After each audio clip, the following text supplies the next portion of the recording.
wakes up early. She wants to be on time for school. Something new is always happening.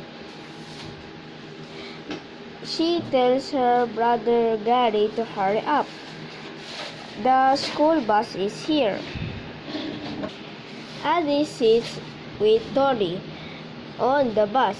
The two girls are best friends. Gary finds Harun.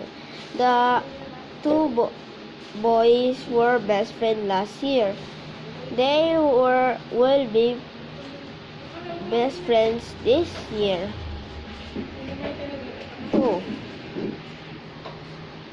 The bell rings every morning. The students sit at their desk. Addie does her homework before class. Gary did his homework yesterday. Mrs. Rosan speaks to the students before class.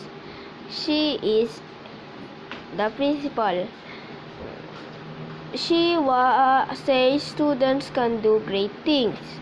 The students listen closely. Harun got a good idea at lunchtime. Harun talks to Mrs. Rosan after lunch. He asked to start a Happy Helpers Club. Addie and Tori joined the club right away. Gary joins the club at recess.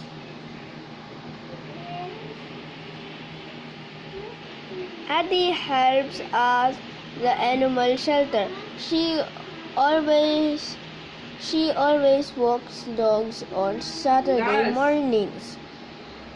Tori helps at the skating rink on Sunday afternoons. She learned to skate as a toddler. Like and subscribe for more videos I'm gonna make for you for Sales.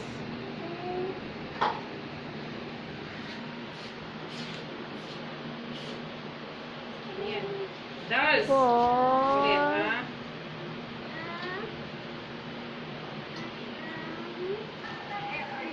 Stories. Ta ta ta ta ta ta.